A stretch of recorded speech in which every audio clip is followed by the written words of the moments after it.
Estas manos,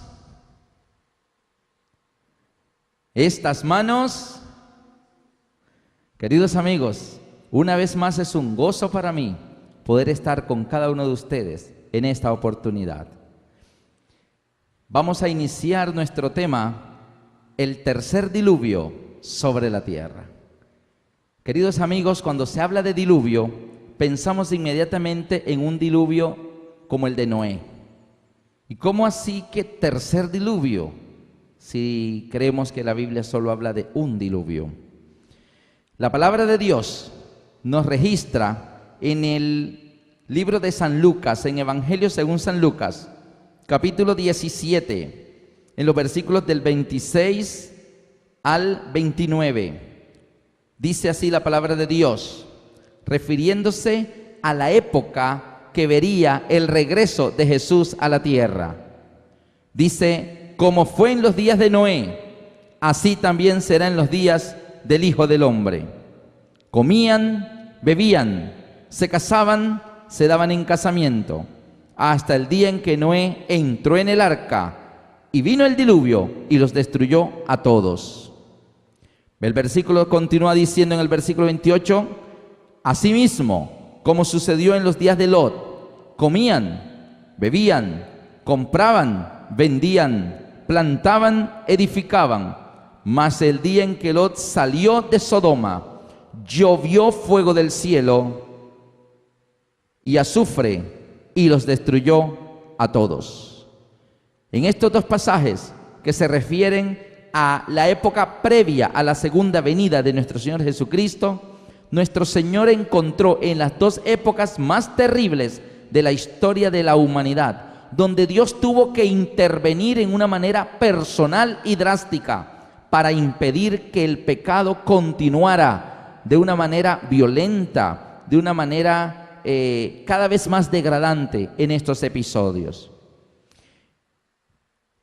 El término diluvio en el diccionario dice inundación causada por lluvias copiosas de algo o precipitación copiosa de algo. Pero el término diluvio no es exclusivo de agua, porque se puede utilizar en sentido figurado una lluvia de aplausos. Se puede utilizar en sentido figurado una lluvia de críticas. Y es así como en la Biblia se nos habla de que diluvio o precipitación copiosa de algo ha ocurrido varias veces en la tierra.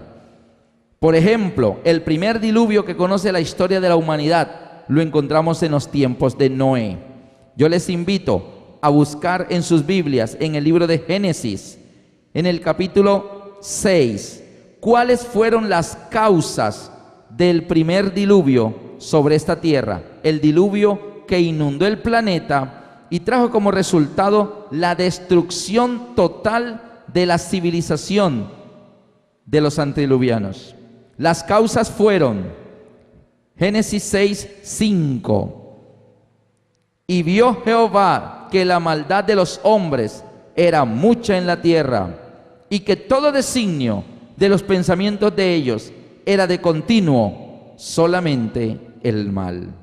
Parece ser que las causas que propiciaron el primer diluvio, el de los tiempos de Noé, tienen mucho parecido con las cosas que hoy estamos viendo en nuestras vidas, en el mundo en el que vivimos.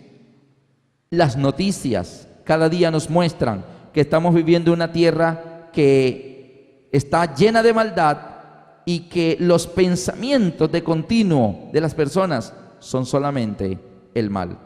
En el versículo 11 al 14, Génesis 6, 11 al 14 dice, y se corrompió la tierra delante de Dios, y estaba toda la tierra llena de violencia.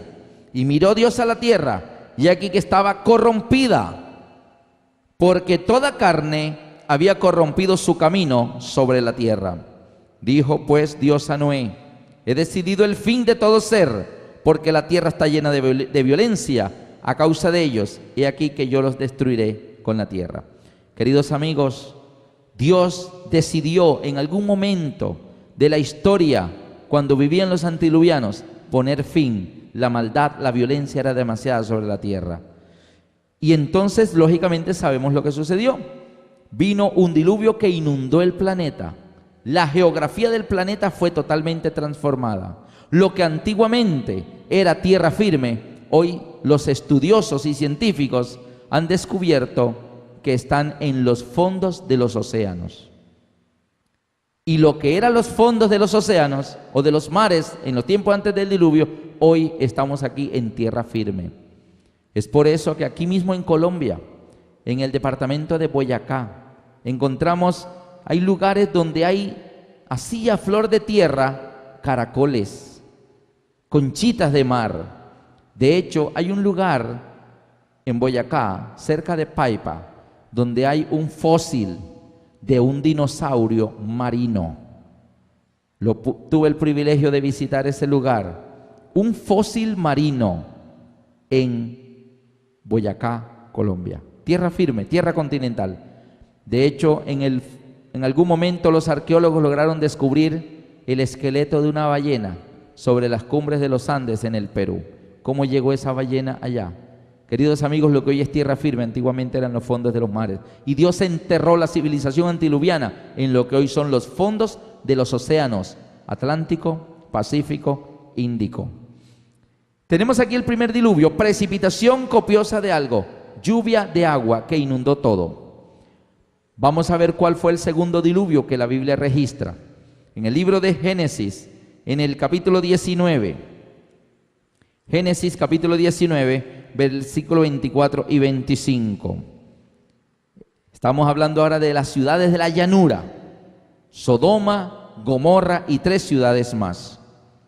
Dice el versículo 24, Génesis 19, 24 y 25. Entonces Jehová hizo llover sobre Sodoma y sobre Gomorra fuego y azufre de parte de Jehová desde los cielos, y destruyó las ciudades y toda aquella llanura con todos los moradores de aquella ciudad y el fruto de la tierra. ¿Qué está diciendo este texto en el versículo 24? Entonces Jehová hizo llover. Llovió, pero esta vez no llovió agua, llovió azufre y fuego y destruyó todo. La geografía de aquella llanura también fue totalmente transformada. Hoy las ruinas de Sodoma, Gomorra y las otras 3 ciudades están en el fondo, en el lecho marino de lo que hoy es el Mar Muerto allá en Palestina. Dios decidió borrar del mapa civilizaciones rebeldes, civilizaciones que habían llevado su pecado al colmo delante de Dios. Y queridos amigos, aquí tenemos 2 diluvios. El primer diluvio fue de agua, inundó al mundo, los tiempos de Noé. Y el segundo diluvio, el diluvio de fuego y azufre sobre Sodoma y Gomorra. La Biblia registra que también ha llovido, por ejemplo, en el libro de Éxodo 9, 18 al 23 dice que Dios hizo llover granizo mezclado con fuego sobre Egipto en las plagas.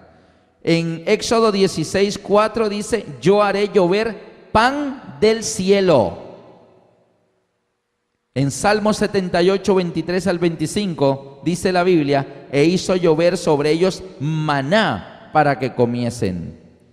En el Salmo 11, versículo 6 dice Dios, haré llover calamidades, fuego, azufre y viento asolador. Así que Dios está utilizando la palabra llover no exclusivamente para el agua.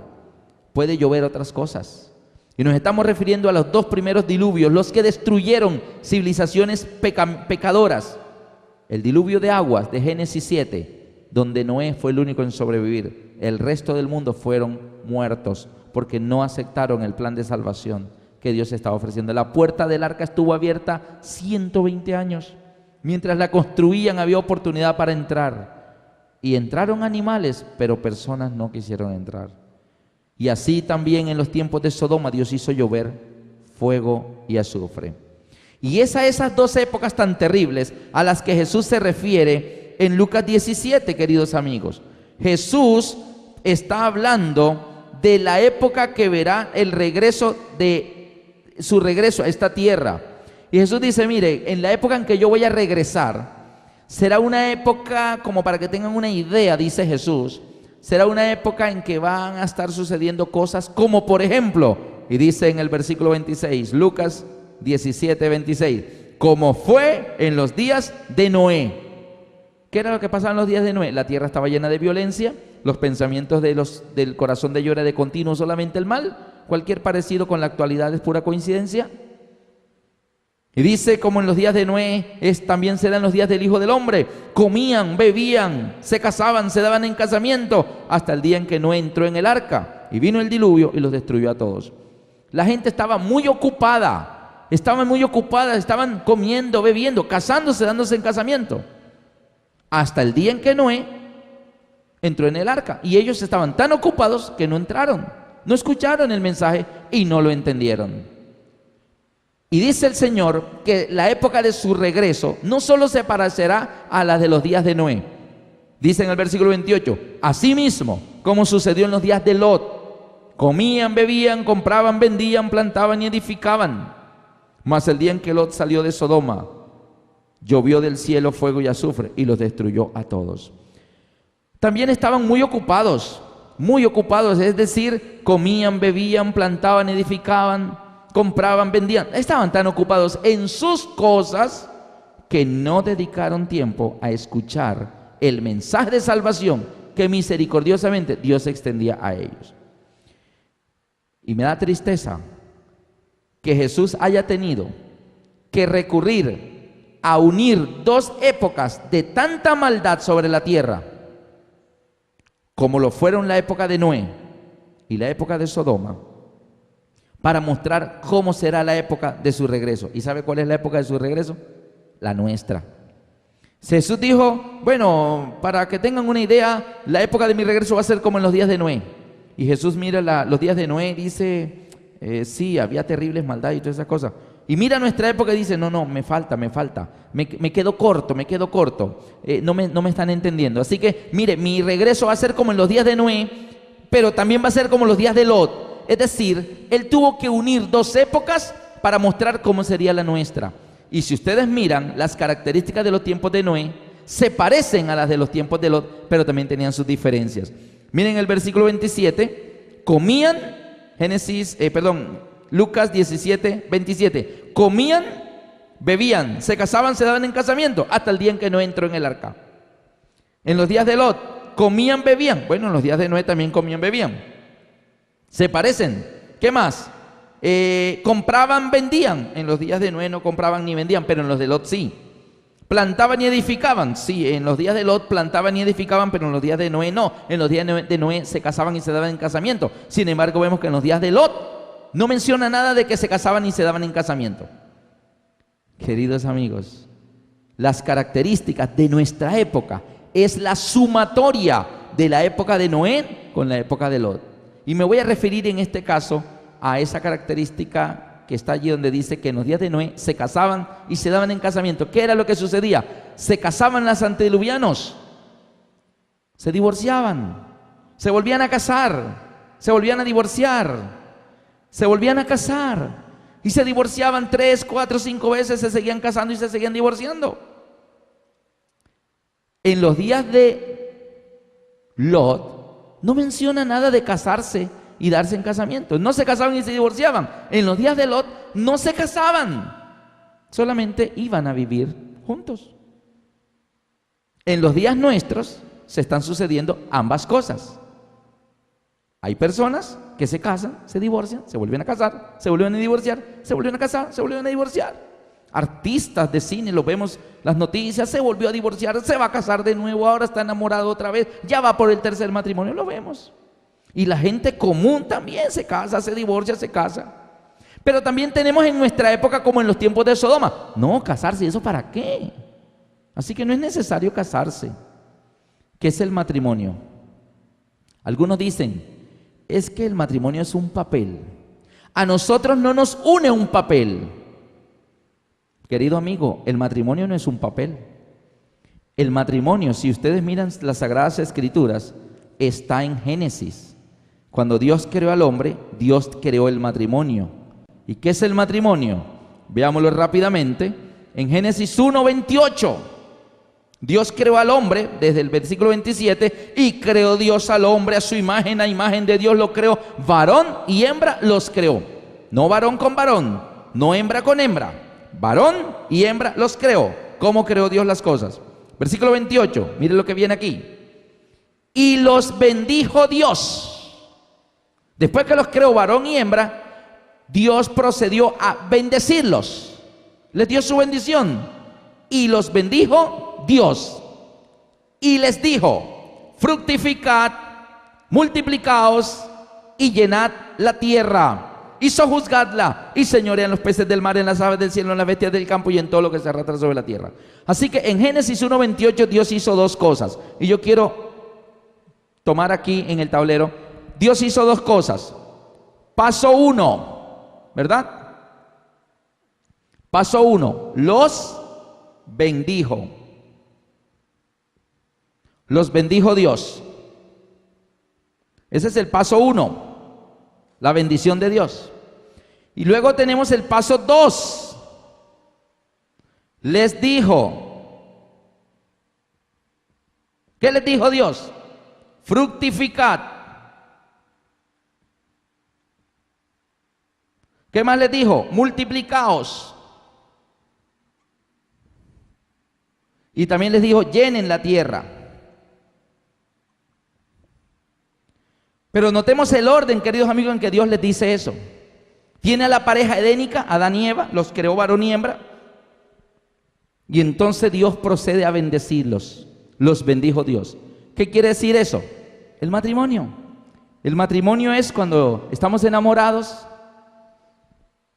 y los novios se quieren y el novio le dice a ella: mi amor, yo quiero vivir contigo el resto de la vida, yo no me quiero separar de ti, contigo en lo que venga, en la buena o en la mala, pero juntos. Está bien. Y entonces, ¿te casas conmigo? Y ya, bueno, está bien, nos casamos, y se reparten las tarjetas y todo bien bonito, invitan a los amigos, no alcanzan las invitaciones. Está bien. Entonces el día de la boda está la iglesia llena. Y la novia viene bien hermosa. ¿De qué color viene vestida la novia? De blanco. Desfila por el centro en su vestido blanco. ¿Por qué de color blanco? ¿Por qué blanco? A ver, ¿qué significa el blanco? Muchos dicen pureza. El blanco es pureza. Por eso la novia viene de blanco. Lo que nunca me han dicho es por qué el novio viene de negro.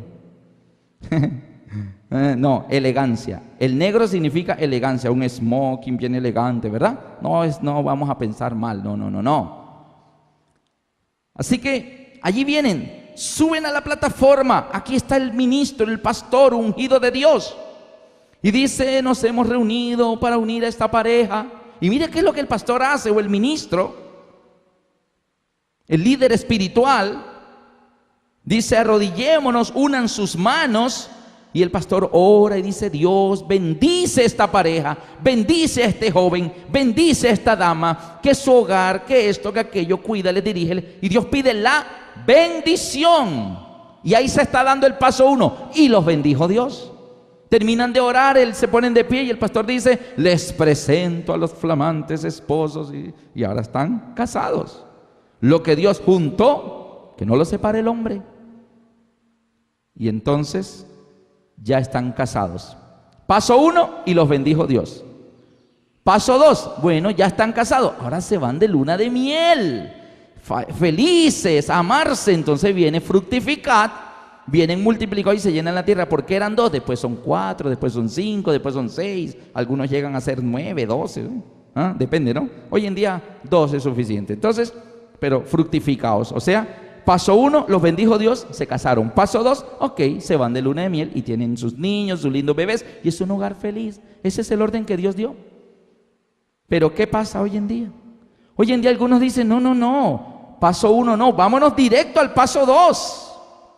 Y entonces van a vivir juntos, a fructificar, a multiplicarse, a llenar la tierra, sin haber ido al paso 1, que es: y los bendijo Dios. Y eso es lo que estaba pasando en los tiempos de Sodoma. Ni se casaban, ni se daban en casamiento. Pero en los tiempos de Noé, Se casaban, se divorciaban, volvían a casarse, volvían a divorciarse. Esto no, así no es, hermanos. En nuestra época se están dando las dos cosas. Yo te invito, porque cuando Cristo llega a nuestras vidas, amigos, nos encuentra como estamos, no conocíamos, era la costumbre. Aquellos que dicen, no, es que el matrimonio es un papel ahí y a nosotros no nos une un papel. Yo le hago una preguntita, amigo. Cuando Dios los bendijo a Adán y Eva en el Edén, y los bendijo Dios, y después le dijo, fructifiquen, multiplíquense y llenen la tierra. ¿Será que Adán salió con el papel allá a la notaría primera del Edén a que le autenticaran y le protocolizaran el matrimonio con Eva? No había notaría, no había ningún papel, pero estaban casados, porque ¿qué es el matrimonio? El matrimonio es la bendición de Dios, y los bendijo Dios. Claro, hay personas que, bueno, no van ante Dios, van ante un juez, y el juez, investido de la autoridad del país, también, bueno, los casa, los declara esposo, esposa. El matrimonio es eso, ir a que la unión sea legalizada por una autoridad. Pero en los tiempos de Noé se casaban, y en los de Lot no se casaban. Hoy en día se dan las cosas, unos se casan, otros no se casan. Por eso Dios tuvo que unir ambas épocas, queridos amigos. Y estas dos épocas nos muestran cómo es la nuestra. En nuestra época se están dando todas las señales. La maldad es mucha sobre la tierra. El pensamiento de las personas de continuo es lo malo, lo malo, lo malo. Entonces Dios mira a la tierra y dice, voy para allá. Y entonces Cristo viene. Ahora bien, ya hemos visto los dos primeros diluvios. El primer diluvio, el de Noé, el del diluvio universal. Y el segundo diluvio, el de Sodoma. Vamos a ver cuál es el tercer diluvio. Ahora sí vamos con nuestra Biblia, Apocalipsis 20. Apocalipsis capítulo 20, y vamos a ver el tercer diluvio sobre la tierra.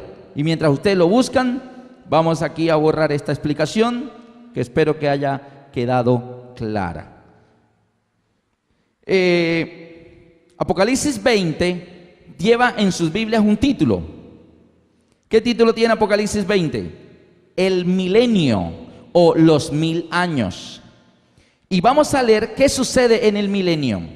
Apocalipsis 20, leo del 1 al 10. Vamos a leer la primera parte. Dice: vi a un ángel que descendía del cielo con la llave del abismo y una gran cadena en la mano, y prendió al dragón, la serpiente antigua, que es el diablo y Satanás, y lo ató por 1000 años. Y lo arrojó al abismo y lo encerró y puso su sello sobre él. ¿Se acuerdan que vimos el tema del sello de Dios? Y puso su sello sobre él. Vamos a ver, yo les dije en un tema anterior que Satanás mismo iba a ser sellado. Ya lo vamos a explicar. Y puso su sello sobre él para que no engañase más a las naciones hasta que fuesen cumplidos 1000 años. Después de esto debe ser desatado por un poco de tiempo.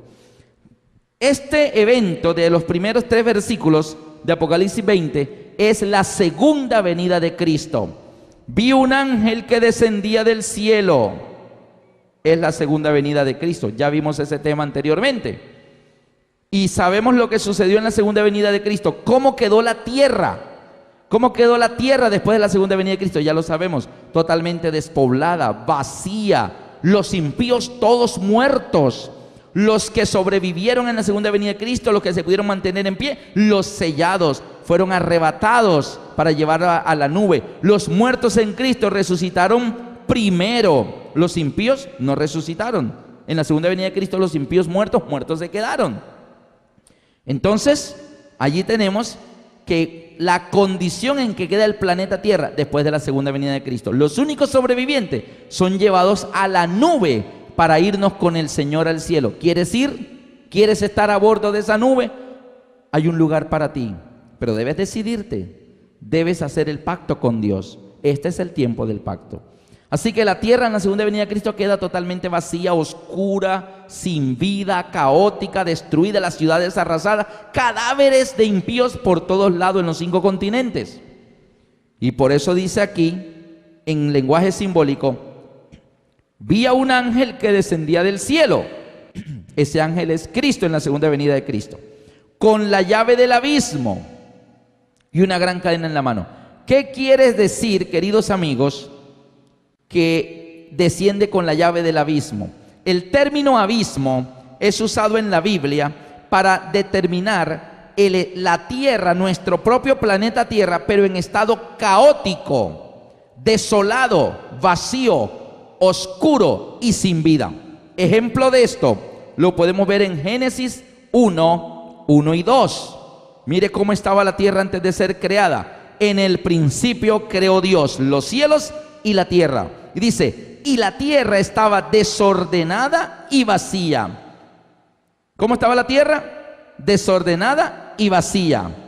Y las tinieblas, mire, la tierra está desordenada y vacía. Y las tinieblas estaban sobre la faz del abismo. ¿En qué estado estaba la tierra?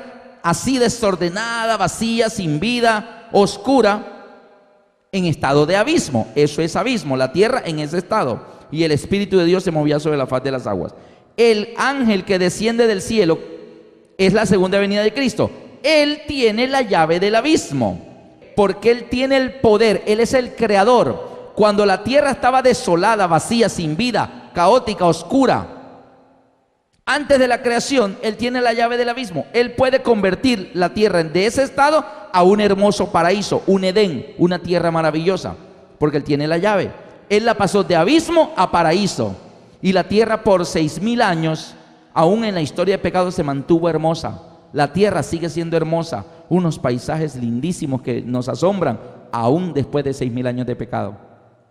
Pero el que tiene la llave de hacer que el abismo se convierta en un hermoso paraíso, en su segunda venida, toma este hermoso planeta y lo vuelve a convertir de paraíso otra vez en abismo, por el estado en que queda la tierra en la segunda venida de Cristo. Por eso dice que Él tiene la llave del abismo. Y además Él trae una gran cadena en la mano. ¿Para qué es utilizada la cadena? Para atar. ¿Y cuál es la cadena y a quién viene a atar? Dice el versículo 2.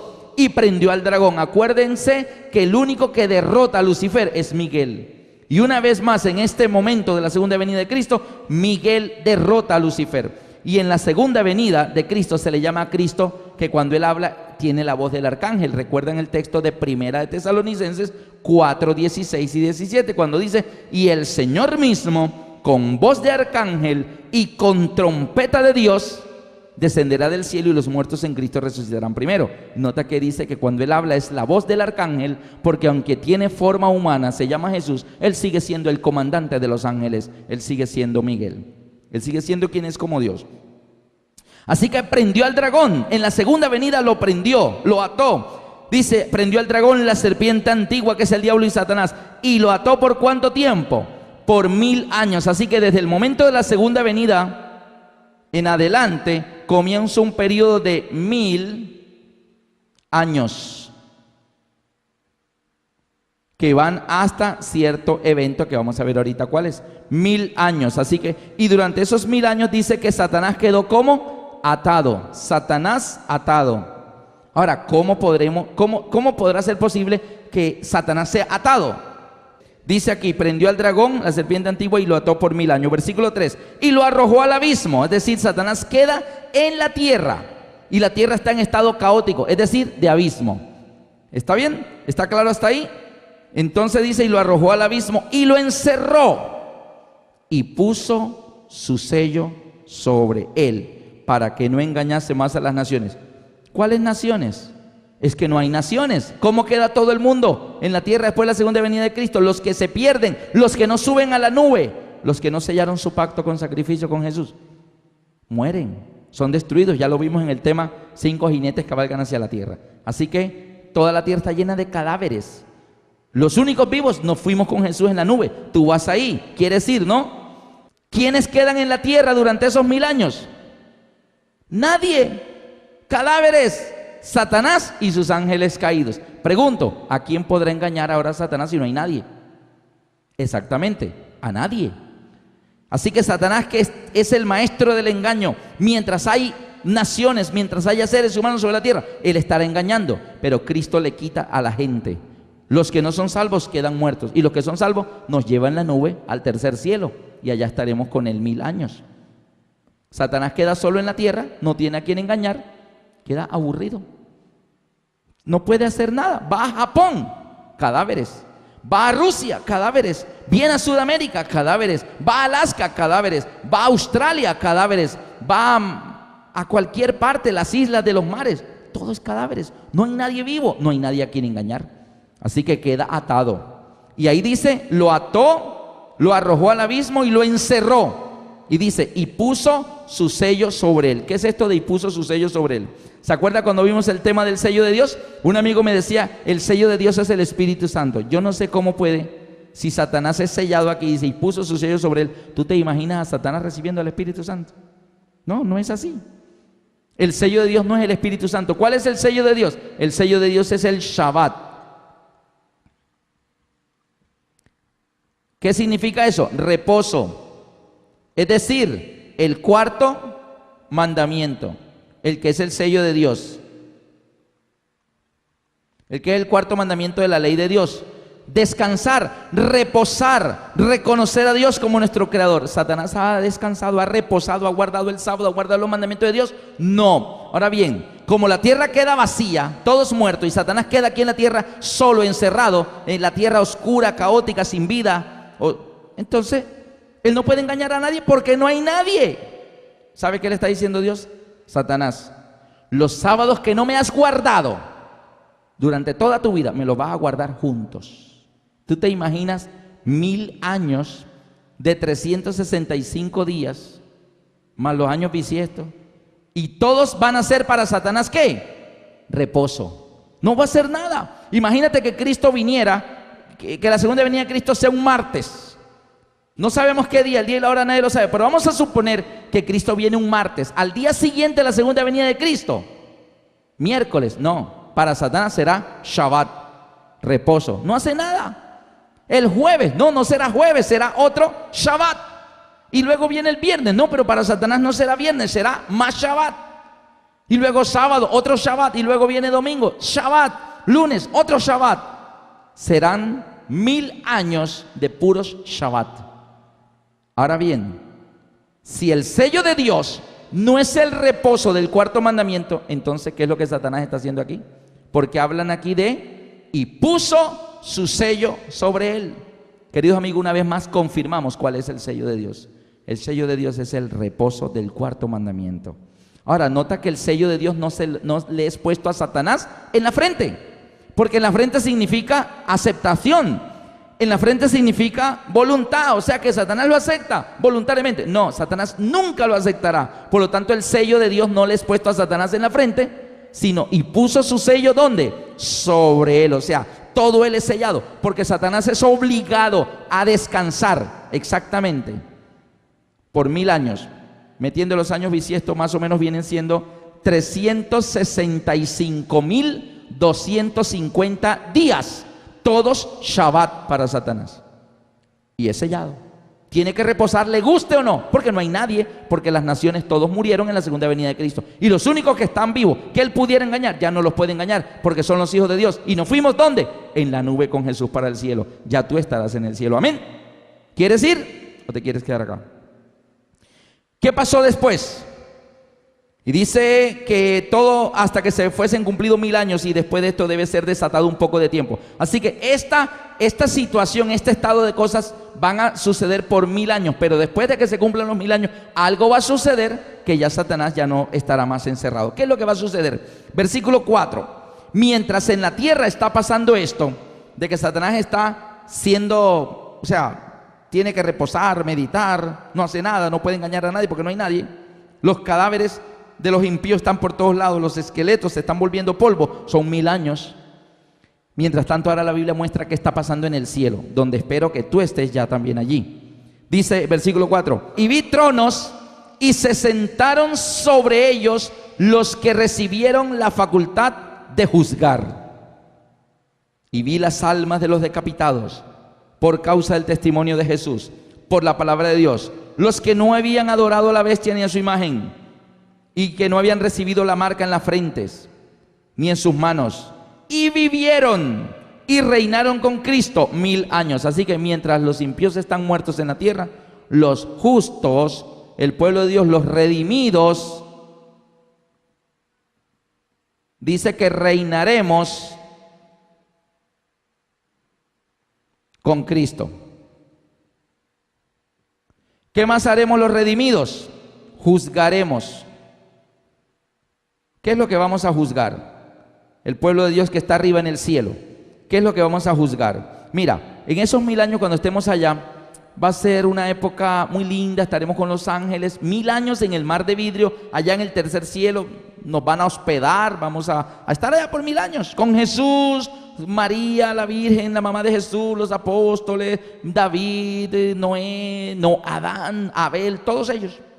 Ahora mira lo que sucede, allá va a haber sorpresas, sorpresas en el aspecto que va a haber personas que no nos imaginábamos que iban a ir. Y de pronto, uy, mira quién está aquí. Uy, ¿cómo si ese era pagano? Apedreaba a los cristianos y hacía así. Pero, ¿por qué llegó allá? O de pronto alguien que tú esperas ver allá porque era muy consagrado, muy entregado, y lo vas a buscar y de pronto no lo vas a encontrar. Y ven acá, ¿y por qué no está aquí?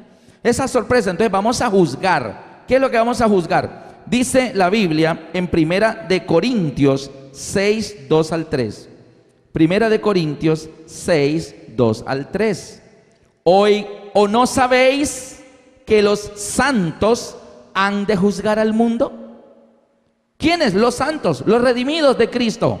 ¿No sabéis que los santos han de juzgar al mundo? ¿Qué más? Y si el mundo ha de ser juzgado por vosotros, ¿sois indignos de juzgar cosas más pequeñas? ¿O no sabéis que hemos de juzgar a los ángeles? ¿Cuáles ángeles? Lucifer y toda su rebelde legión de ángeles caídos. Allá vamos a conocer los nombres de los demás ángeles. Ahorita solo conocemos el de Lucifer, pero todos los ángeles tienen su nombre. Y veremos allá en el cielo los registros de cómo fue la rebelión de ellos en el cielo, y podemos ver caso por caso. Por eso nos van a dar 1000 años, suficiente tiempo para revisar todo. Dios no necesita hacerlo. Él no necesita decir, bueno, revísenme los libros a ver, me equivoqué de pronto trayendo a alguien que no debí traer. De pronto alguien que debí traer se quedó en la tierra y está ya muerto con los impíos. El Señor dice, mira, yo juzgué a quienes debí traer y a quienes debí dejar. Ahí están los libros, dice en Daniel 7, dice, y los libros serán abiertos. O sea, podremos revisar los registros de la historia tanto de los ángeles como de los humanos por 1000 años de toda la historia de la humanidad. Y entenderemos entonces muchas cosas. Por ejemplo, imagínate este caso.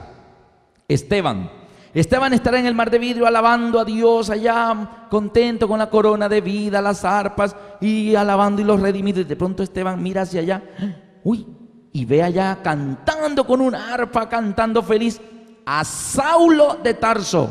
¿Tú te imaginas eso? Y Esteban puede decirle a un ángel, oiga, dígale al Señor que se le coló uno. ¿Te imaginas eso? ¿Quién? Aquel, el que está cantando más fuerte. Ah, Pablo. No, él no se llama Pablo, se llama Saulo. Yo lo conozco, él dirigió mi apedreamiento, yo morí en la tierra. Sí, Esteban, es verdad. ¿Y tú te acuerdas que tú oraste, Señor, no les tomes en cuenta su pecado? Pues Dios te escuchó la oración. ¿Cómo así? Venga para acá, Esteban. Y van a llevar a Esteban a los libros, y van a mirar los libros. Mira, aquí sí te juzgaron el Sanedrín, y entonces te arrastraron hacia afuera y te tiraron contra la pared, y entonces te iban a apedrear, y quien dirigía el apedreamiento era un joven llamado Saulo, y sus ropas las pusieron a los pies de Saulo, y te apedrearon, y tú moriste orando por ellos. Ahí se acabó tu vida, ¿verdad? Pero mira lo que pasó después, y Saulo, respirando odio contra la iglesia, siguió después de que tú moriste, siguió y se fue a Damasco, hasta allá llegó. Pero qué hombre tan pendenciero. Sí, él siguió para allá, y entonces va a llegar, y va llegando a Damasco, un rayo de luz, cae al suelo, no ve la luz, y una voz le dice, Saulo, ¿por qué me persigues? ¿Y de quién era esa voz? Mira, era Jesús. ¿Quién eres, Señor? Dice Saulo. Soy Jesús a quien tú persigues. Un momentico, Jesús en persona bajó a hablar con Saulo. Claro, no es que nadie se le podía enfrentar. Tuvo que ir el mismo Señor. Lo tiró al suelo con un rayo de luz en pleno mediodía. Lo dejó ciego. Y él preguntó, ¿quién eres, Señor? Dijo, yo soy Jesús a quien tú persigues. Señor, ¿qué quieres que yo haga? Saulo, entra en Damasco y espera, y allí se te dirá lo que es necesario hacer. Y estuvo ciego 3 días. A los 3 días, un discípulo llamado Ananías entró, le impuso las manos, sus ojos recobraron la vista. Y Esteban, leyendo los libros, la historia de Saulo, y dice, y recobrando la vista, al instante fue bautizado. ¿se bautizó? Sí, Esteban se bautizó y comenzó a predicar el evangelio, y lo apedrearon en tal parte y lo metieron a la cárcel en tal otro, le golpearon, lo arrastraron, fundó iglesias, escribió epístolas que fueron parte del Nuevo Testamento para los cristianos de las épocas posteriores, y él fue salvo. Y cuando Esteban esté terminando de mirar los registros, mirará hacia atrás y tiene ahí cerquita a Pablo. Y Pablo le dice: Esteban, te estaba buscando, te quería pedir perdón, Esteban. Pero ya Esteban ha mirado los libros y vio la historia posterior. Y Esteban dice: no me tienes que pedir perdón. Perdón le tenemos que pedir a Dios todo, porque todos somos pecadores. Y Saulo abraza a Esteban, y Esteban se abraza con Saulo, que ya no se llama Saulo, se llama Pablo. Y juntos vivirán la eternidad. Ambos fueron arrancados de las manos de Satanás, redimidos allá. Amén. Sorpresas de personas que pensábamos que no iban a ir y allá van a estar. Pero puede ser el caso de personas que tú pensabas que iban a ir, y cuando llega allá, oye, ¿dónde está fulano de tal? No está. ¿Cómo? Pero si era consagrado, era anciano de iglesia y daba estudios bíblicos y daba conferencia de Apocalipsis. Es un ejemplo nomás, ¿no? Y entonces allí de pronto te van a decir: no vino. Pero ¿cómo, Señor? Es injusto, Señor. Es un ejemplo que estoy poniendo, ¿no? Y entonces el Señor te dice: ven a ver los libros, y vas a ver los libros, y daban las conferencias de Apocalipsis, y todo bonito, y la gente se entregaba a Jesús. Y ves más abajo y dice: uy, mire lo que hacía cuando terminaba la conferencia. Uy, mire, ¿por dónde se fue cuando terminó la conferencia? Uy, ¿quién lo iba a pensar? Con la carita que tenía, ¿no? Y nos vamos a dar cuenta de pronto de cosas que no sabíamos, pero en los libros quedaron. Y lo cierto es que los redimidos en Apocalipsis, la alabanza de los redimidos, queridos amigos, es al Cordero que fue inmolado, digno es de recibir la alabanza, la gloria, la honra y el imperio. Dice: porque tus juicios son justos y verdaderos. Como quien dice, en el milenio le vamos a decir todos: Señor, tal persona que yo quería que viniera a la eternidad, que yo quería que viviera con nosotros aquí la vida eterna, no vino, pero sabe que no vino porque no quiso. Tú le diste todas las oportunidades. Señor, tus juicios son justos y verdaderos. Me duele porque era un familiar, un ser querido mío, pero Señor, no quiso. Tú le diste oportunidad, pero no quiso. Así que tú no tienes la culpa, no se quiso salvar. Ahora, ¿quién, queridos amigos? Allá estaremos por 1000 años en trono, juzgando y reinando con el Señor por 1000 años. Ahora, ¿qué pasa después de esos 1000 años de juzgar? Versículo 5, Apocalipsis 25 dice: pero los otros muertos. ¿A cuáles? ¿Cuáles son los otros muertos? ¿Se acuerdan que en la segunda venida, primera de Tesalonicenses 4:16, y los muertos en Cristo resucitarán primero? Y esos estamos en el cielo con el Señor. Los otros se quedaron muertos acá. Entonces, los otros muertos son los impíos. Vamos a ponerlo aquí. Los otros muertos, los que durante el milenio estuvieron en la tierra pulverizados. ¿Qué pasa con ellos después del milenio? Dice el versículo 5: pero los otros muertos no volvieron a vivir hasta que se cumplieron 1000 años. Es decir, resucitan al final, pero resucitan después de los 1000 años, ¿verdad? Esta es la primera resurrección. Dice el versículo 6: bienaventurado y santo el que tiene parte en la primera resurrección. La muerte segunda no tiene potestad sobre estos, sino que serán sacerdotes de Dios y de Cristo, y reinarán con él 1000 años. Ahora bien, aquí la Biblia está hablando de dos resurrecciones. En la segunda venida de Cristo está la primera resurrección. ¿Quiénes resucitan aquí? Los justos. Y los muertos en Cristo resucitarán primero, y volvemos a vivir y nos vamos con Cristo 1000 años. Los otros, los que no murieron en Cristo, se quedan muertos. ¿Y cuándo resucitan? Dice: pero los otros muertos no volvieron a vivir hasta que se cumplieron 1000 años. Aquí, vamos a ponerlo aquí, la segunda resurrección. Segunda resurrección. ¿Cuándo se da la segunda resurrección? Cuando desciende la nueva Jerusalén. El mundo está oscuro, caótico, sin vida, pero por mandato de Dios, al descender la nueva Jerusalén, los impíos se ponen de pie, vuelven a vivir, y Satanás comienza a ver cómo después de 1000 años de no hacer nada, de estar en Shabbat prolongado, de estar sellado con el sello de Dios por 1000 años, los muertos resucitan. Segunda resurrección. Ahora, ¿cuál de las dos resurrecciones es bienaventurado? Dice, bienaventurado el que tiene parte en la primera resurrección. ¿Por qué? Porque esta resurrección es para vida eterna. Pero los otros muertos que vuelven a vivir en la segunda resurrección, pobrecito lo que les espera. Ellos van a resucitar para ver que era verdad lo que les fue dicho, pero van a morir eternamente. Yo me imagino a alguien, Dios no lo quiera, pero ¿qué tal alguien que de repente está muerto en su tumba, de pronto, ¡pum!, abre los ojos, se sienta, saca la cabecita así de la tierra y mira para todos lados y de repente ve que en la tumba de al ladito alguien también está saliendo y le dice, oiga hermanito, ¿esta es la primera o la segunda resurrección? Y el otro le diga, yo creo que es la segunda porque no veo ángeles ni veo a Cristo por ningún lado, creo que esta es la segunda. Hermano, mejor vuélvanse a acostar ahí porque no les espera nada bueno. Porque los bienaventurados, ¿quiénes son? Bienaventurado el que tiene parte en la primera resurrección.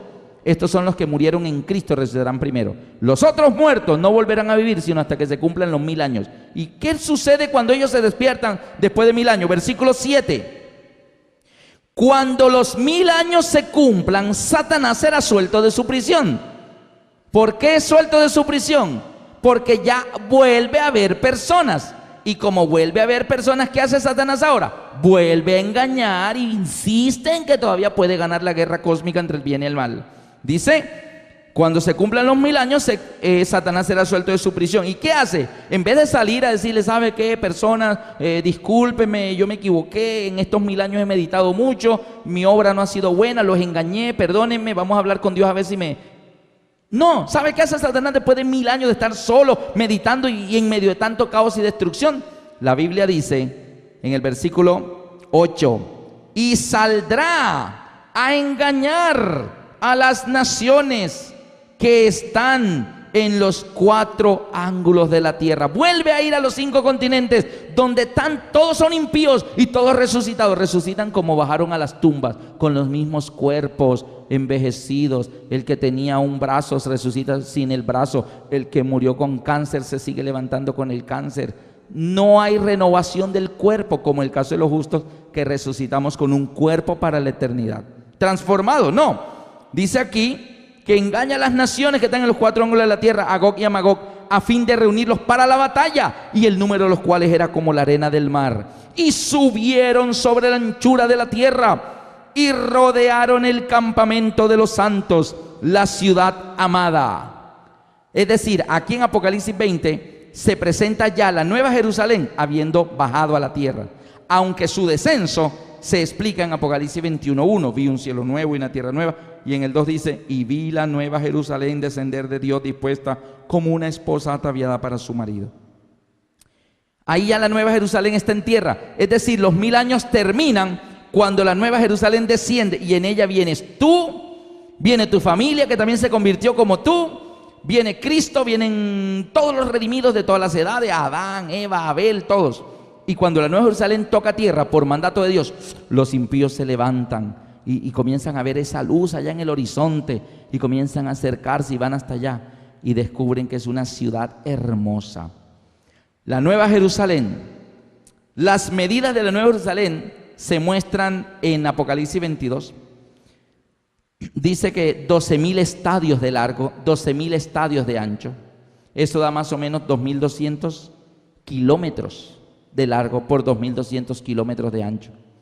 Si las medidas de la Nueva Jerusalén son literales, estamos hablando de una ciudad de más de 4 millones de kilómetros cuadrados. Estamos hablando de una ciudad que es 4 veces nuestro país, Colombia.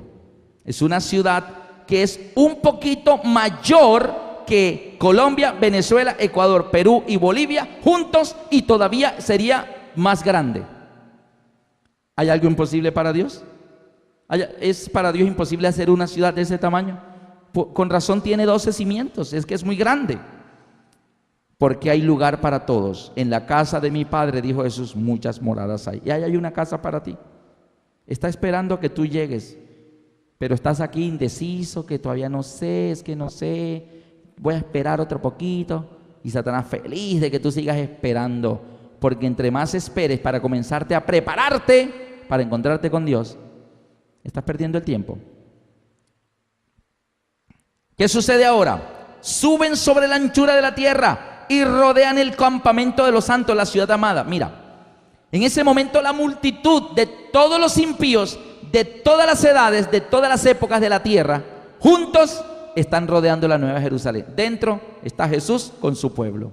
Las puertas de la Nueva Jerusalén se cierran, están cerradas. Los impíos quieren tomar la ciudad. Satanás les hace creer que con todos los ejércitos del mundo juntos, a la vez dice, si solo con los romanos yo sembré el terror en la tierra, si solo con los nazis casi acabo con los judíos.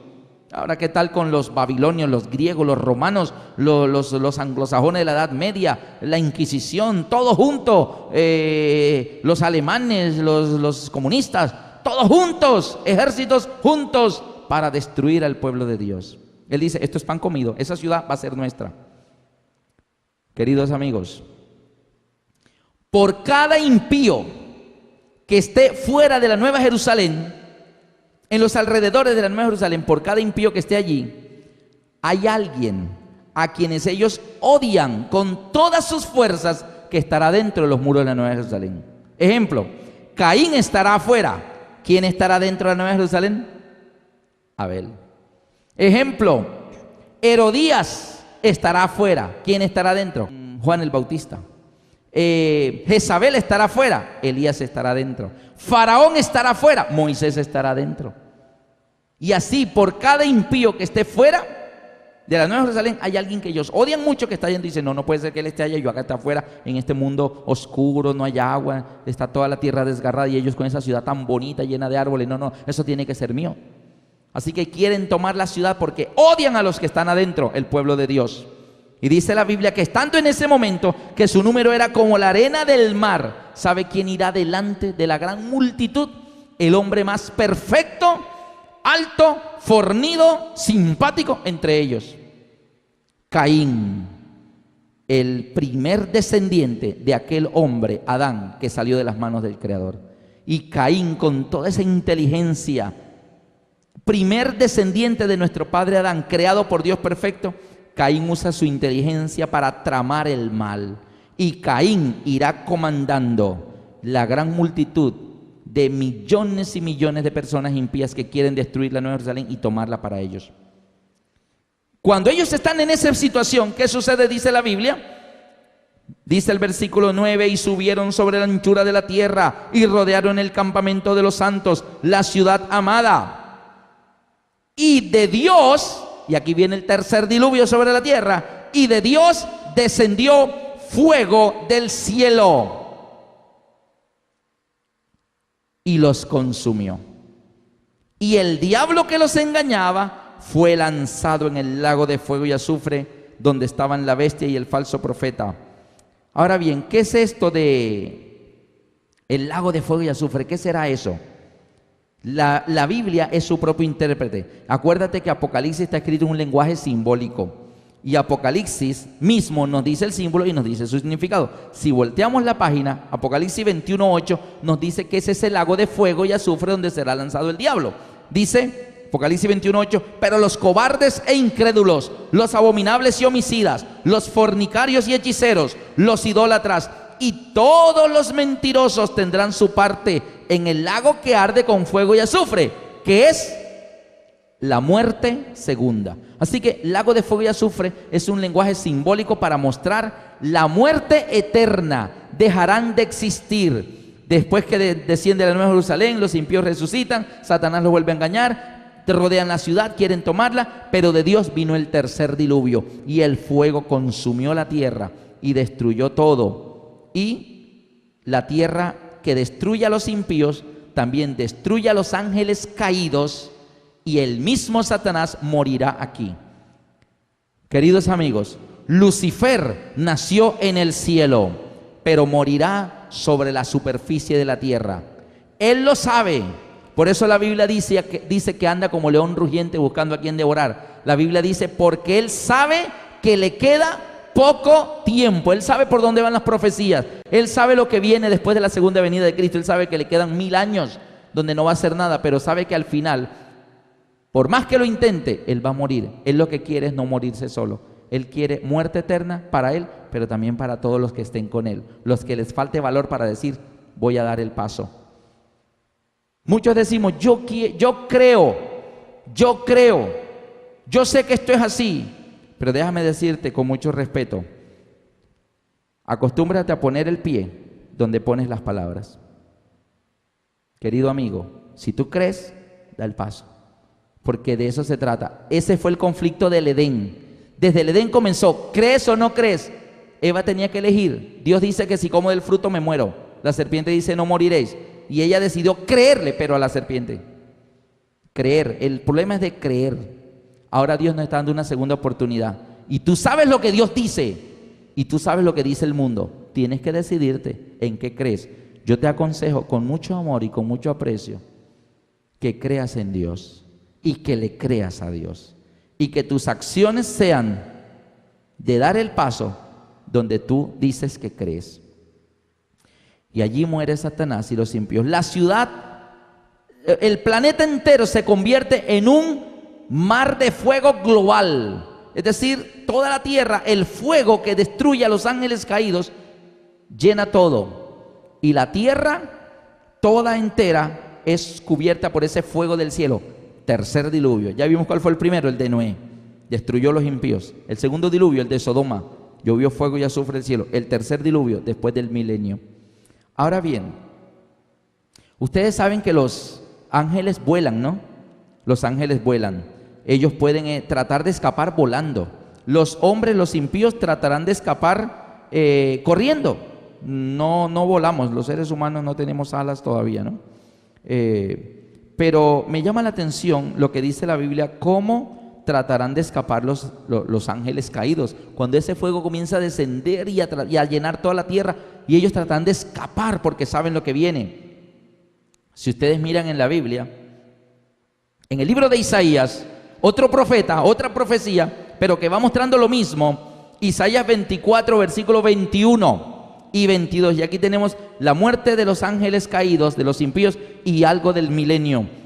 Isaías 24, 21 y 22 dice: acontecerá en aquel día que Jehová castigará al ejército de los cielos. ¿Dónde? En lo alto, y a los reyes de la tierra sobre la tierra. Los hombres, los impíos que rodean la ciudad, tratarán de escapar del fuego, pero son alcanzados sobre la tierra, porque tratan de escapar corriendo en la tierra. Pero ¿qué van a hacer los ángeles? Satanás y sus ángeles, sus principados, sus potestades, que han oprimido este planeta por 6.000 años de pecado, tratarán de lograr las alturas para escapar del fuego, pero ahí los alcanzará. Acontecerá en aquel día que Jehová castigará al ejército de los cielos. ¿Cuál es el ejército de los cielos? Aquel ejército rebelde que vino expulsado del tercer cielo.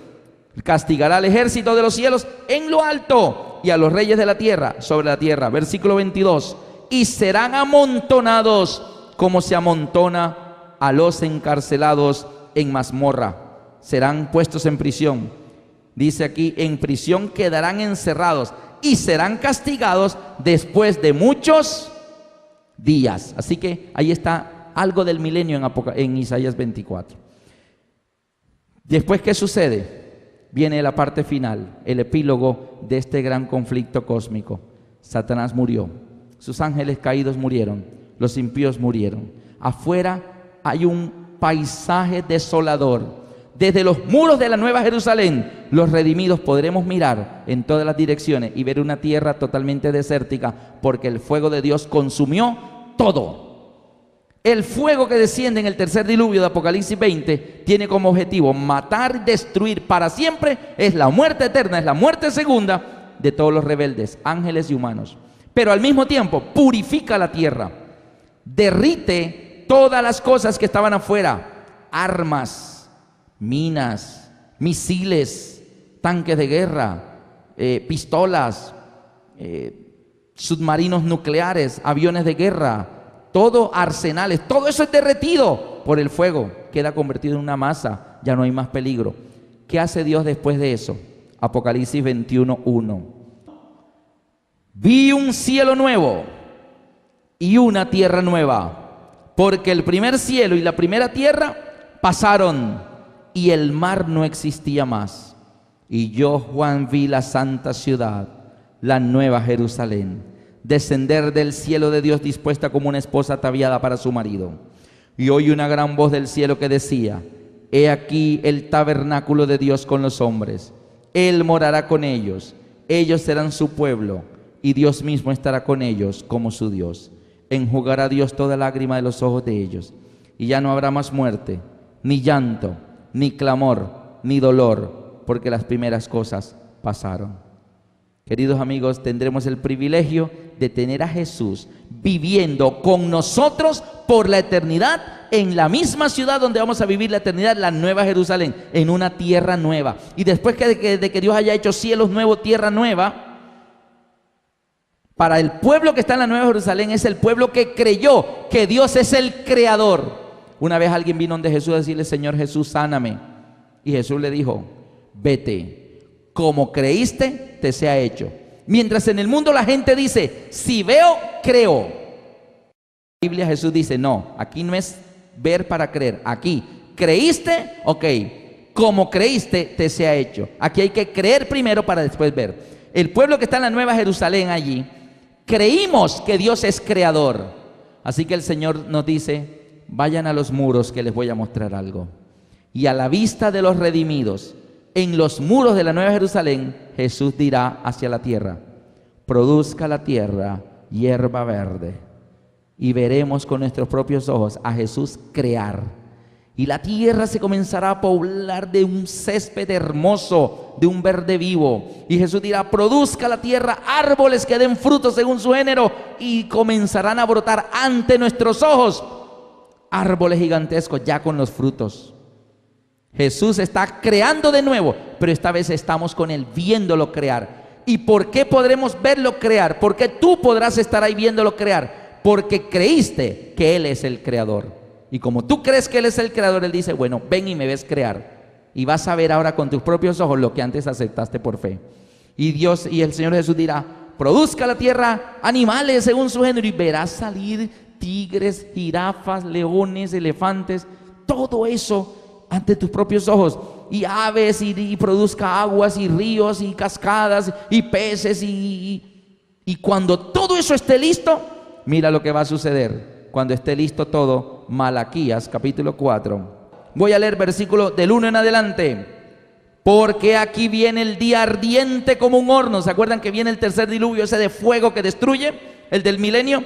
Porque aquí que viene el día ardiente como un horno. Y todos los soberbios y todos los que hacen maldad serán estopa. Aquel día que vendrá los abrazará, ha dicho Jehová de los ejércitos, y no les dejará ni raíz ni rama. ¿Quién es la raíz del mal? Lucifer.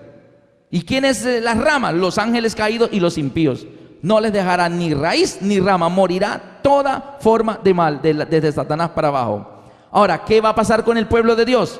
El versículo 2 dice: mas vosotros, los que teméis mi nombre, os nacerá el sol de justicia, y en sus alas traerá salvación. Y saldréis y saltaréis como becerros de la manada. ¿De dónde vamos a salir saltando? Las puertas de la Nueva Jerusalén ahora se abren, y ahí está ese paraíso nuevo, la tierra nueva, recién creada ante nuestros ojos.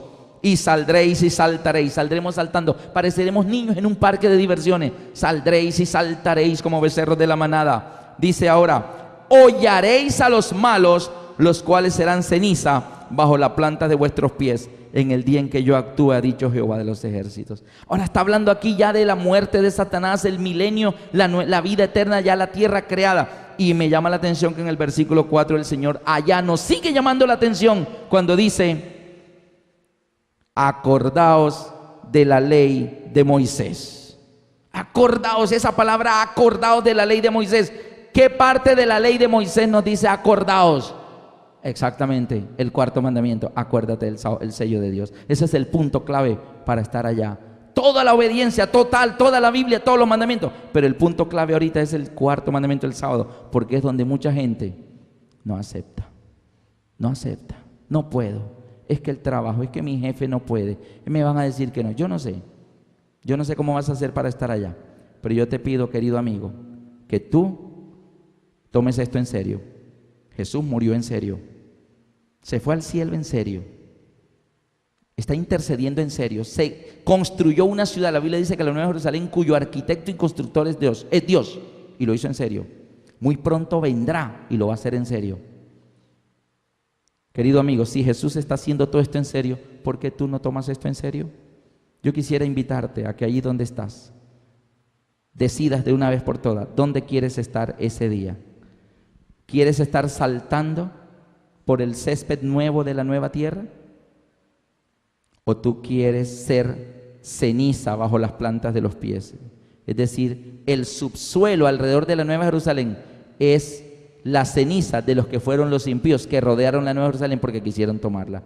Y cuando los justos salgamos saltando de la Nueva Jerusalén, el césped de los primeros kilómetros por debajo en el subsuelo será cenizas de impíos. ¿Cuántos colocándose de pie para orar quisieran decirle: Señor, yo quiero ese día estar entre los que saldremos saltando por la Nueva Jerusalén? ¿Cuántos? Colóquense de pie.